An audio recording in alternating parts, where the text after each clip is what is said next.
नमस्कार। आगामी लोकसभा चुनाव को लेकर के चुनाव आयोग भी तैयार है। सभी पार्टियां तैयार हैं, जनता के बीच जाकर के वोट लेना है। वो तमाम प्रत्याशी तैयार है कि 5 साल का हिसाब देना है और जनता भी तैयार है कि उन्हें भी 5 साल का हिसाब उन तमाम नेताओं से लेना है जिन पर उन्होंने पिछले 5 साल पहले भरोसा किया था। इन सब के बीच चर्चा ये है, आप भी सोच रहे होंगे, तमाम लोगों के दिमाग में है कि इस बार लोकसभा चुनाव का मुद्दा क्या होगा। हर लोकसभा चुनाव में एक मुद्दा रहा है, इस लोकसभा चुनाव में क्या मुद्दा होगा, इसी को जानने के लिए हमारे साथ हमारे सहयोगी विपुल कुमार जी जुड़े हैं। क्या कहेंगे विपुल जी? सबसे पहले जिस तरीके से 2019 को आप देखेंगे, राष्ट्रवाद का एक मुद्दा आ गया था चुनाव के समय में, अब जो 24 का चुनाव देख रहे हैं आप, क्या लग रहा है किन मुद्दों पर इस बार सभी पार्टियां जो है मैदान में उतरेंगी? देखिए, राज इस बार भी राष्ट्रवाद खत्म नहीं होगा। इस बार भी राष्ट्रवाद रहेगा। बिहार में राष्ट्रवाद भी होगा, जातिवाद भी होगा, जातीय जनगणना भी रहेगा और रोजगार भी होगा इस बार। क्योंकि रोजगार का जो कार्ड तेजस्वी ने जो खेल दिया है, नीतीश भी उस कार्ड को भंजाएंगे। बीजेपी भी रोजगार की बात करेगी, कम करेगी, क्योंकि रोजगार पर बीजेपी फोकस नहीं है। बीजेपी का एजेंडा रोजगार नहीं, विकास एजेंडा है। लेकिन नीतीश कुमार, जो बिहार में नौकरी जो बांटी गई है, वो नीतीश कुमार के नेतृत्व में बांटी गई है। नीतीश सरकार ने बांटी है नौकरी। लेकिन तेजस्वी यादव कहते हैं कि भैया पहले से ये नहीं बांट रहे थे, हमने 17 महीना में नौकरी बंटवाया है। तो रोजगार का मुद्दा जरूर रहेगा। महागठबंधन ने अभी से ही रोजगार का मुद्दा बना दिया है, एक बड़ा मुद्दा बनाया है। लेकिन इसके साथ साथ बिहार में जातिवाद से आप इनकार नहीं कर सकते हैं। जाति बहुत कमजोर कड़ी है चुनाव की, तो जातिवाद भी रहेगा। हालांकि बीजेपी जो है ओबीसी को या हर कैटेगरीज को के उम्मीदवारों को टिकट दे रही है। हालांकि बिहार में अभी तक टिकट बंटवारा नहीं हुआ है और कोई भी लिस्ट जारी नहीं की गई है। लेकिन जो बाहर में 195 उम्मीदवारों के जो लिस्ट जारी किए गए हैं, उसमें सभी जातियों के, सभी कैटेगरीज के लोगों को शामिल किया गया है। तो जाति पाति बीजेपी भी कर रहा है, लेकिन उसका जो एजेंडा है वो विकास है। उसका एजेंडा सनातन है। सनातन की खुलकर बात नहीं करते वो कि हम सनातन को बढ़ा रहे हैं, हम रामलला को लाए हैं, या हम काशी विश्वनाथ बनाए हैं और मथुरा की भी बात कर रहे हैं वो लोग। लेकिन वो चुनाव में खुलेआम तौर पर नहीं भुनाएंगे, उसको अंदर अंदर भुनाएंगे, माउथ कंपेनिंग होगी उसकी। लेकिन बीजेपी विकास, वैश्विक लेवल पर जो भारत की जो छवि है, वो सुरक्षा, आंतरिक मामले, ये तमाम चीजों को बीजेपी बनाने वाली है।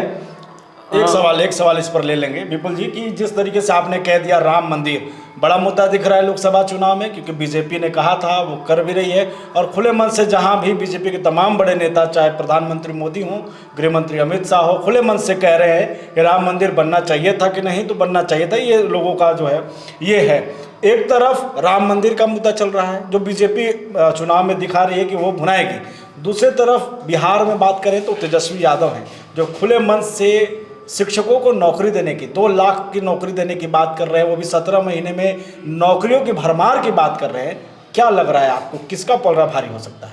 देखिए, बिहार में बहुत बेरोजगारी है। बिहार एक मजदूरों का सप्लायर राज्य है। यहाँ के लोग कहीं भी, आप किसी भी राज्य में चले जाएं तो आपको वहाँ पर बिहारी मिल जाएंगे, और वो अलग अलग, चाहे वो छोटा सा फैक्ट्री हो, बड़ा फैक्ट्री हो, तो यहाँ के लोग आपको बिहार देश भर में मिल जाएंगे और काम करने वाले लोग मिल जाएंगे। तो बिहार गरीब राज्य है और यहाँ के लोग जो है आपको काम करते हैं, तो रोजगार यहाँ के लिए बहुत बड़ा मुद्दा है। तो निश्चित तौर पर रोजगार यहाँ का सबसे बड़ा मुद्दा होगा। और रोजगार को जिस तरीके से तेजस्वी भुना रहे हैं, बीजेपी को भी आ करके रोजगार पर बात करना ही पड़ेगा। रोजगार मुद्दा होगा राज्य, लेकिन रोजगार को जो है मुद्दा को दबाने की पूरी कोशिश बीजेपी करेगा। वो राष्ट्रवाद पर, वो राष्ट्रीय सुरक्षा पर, वो वैश्विक स्तर पर भारत की छवि पर, वो जो भारत 5वां अर्थ देश जो बन गया है, सबसे बड़ा शक्ति बन गया है, 5वां अर्थव्यवस्था में सबसे बड़ा शक्ति बन गया है, तो उसको कोशिश करेगा बीजेपी भुनाने के लिए। और बीजेपी आज भी 15 साल पुराने लालू के शासन को याद कराती है कि भाई 17 साल पहले बिहार में क्या था 2015 से पहले, और बिहार में जंगल राज था। तो बीजेपी जंगल राज याद दिलाएगा, मोदी के मजबूत सरकार याद दिलाएगा, मोदी की गारंटी भुनाएगा, और आरजेडी और इंडिया अलायंस जो है, राहुल और तेजस्वी, वो रोजगार की बात करेंगे, बेरोजगारी की बात करेंगे, वो बात करेंगे कैसे अत्याचार हो रहा है, कैसे दुरुपयोग हो रहा है एजेंसियों का, वो उसकी बात करेंगे। तो यही मुद्दा होगा। लेकिन लास्ट में यहाँ पर जो बिहार है, रोजगार बनाम विकास का यहाँ पे लड़ाई होने वाला है। मतलब ये साफ है कि आने वाला जो लोकसभा चुनाव होने वाला है उसमें विकास वर्सेस रोजगार यानी नौकरी की बात होगी। किसका पड़ रहा, लोग भी जानना चाहते हैं। आपकी क्या सोच है, क्या लग रहा है, कितना असर डालेगा? एक तरफ मोदी जी का ये कहना है कि विकास बिहार का होगा, डबल इंजन की सरकार अब बन गई है तो विकास होने वाला है। लेकिन सवाल लोग ये पूछना चाहते हैं कि नीतीश कुमार जब महागठबंधन में होते हैं, विशेष राज्य का दर्जा की मांग करते हैं, वहाँ जाते ही कुछ नहीं बोलते हैं, तो क्या लग रहा है कि नीतीश कुमार वो फैक्टर हो जाएंगे बीजेपी के लिए कमजोरी कड़ी? जो महागठबंधन में जाते हैं तब तक ताकतवर चेहरा के रूप में आगे आते हैं, लेकिन अब बीजेपी में चले जाते हैं तो वही जो बोल नीतीश बोलते हैं महागठबंधन जाके वो उन्हीं पर भारी पड़ने लग जाएगा। लग रहा है निगेटिव मार्किंग जाएगा नीतीश को। नीतीश कमजोर हुए हैं। नीतीश की जो छवि बनी है हाल के दिनों में, उसका नुकसान तो बीजेपी को उठाना पड़ेगा।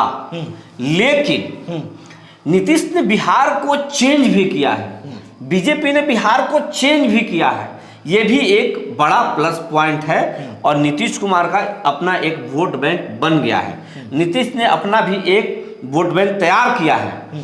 तो कई जातीय कार्ड भी नीतीश ने खेला है, कई जातियों में उनका सेंध है नीतीश का, और बीजेपी का अपना वोट बैंक है। तो फिलहाल नीतीश के आने के बाद से बीजेपी मजबूत स्थिति में है। लेकिन नीतीश को तेजस्वी यादव ने जो कार्ड खेल दिया है, 17 साल बनाम 17 महीना रोजगार का जो दिखाया, उसने रोजगार की बात की है और रोजगार को जो सपना दिखाया है यहाँ के युवाओं को, और बिहार को सशक्त और एक विकसित राज्य बनाने का जो सपना तेजस्वी ने दिखाया है, एक मजबूत सरकार देने की बात जो कर रहे हैं तेजस्वी, वो बीजेपी के लिए भी थोड़ा मुश्किल होगा।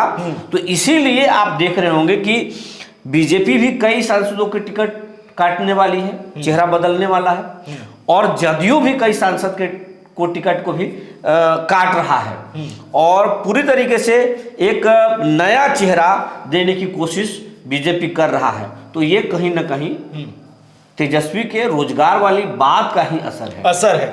चलिए, बहुत धन्यवाद हमारे साथ जुड़ने के लिए। तो साफ है कि लोकसभा चुनाव को लेकर के कई मुद्दे होने भी चाहिए, जनता के भी मुद्दे हैं, स्थानीय मुद्दे हैं, कुछ प्रदेश के स्तर पर है, कुछ राष्ट्र स्तर पर भी हैं।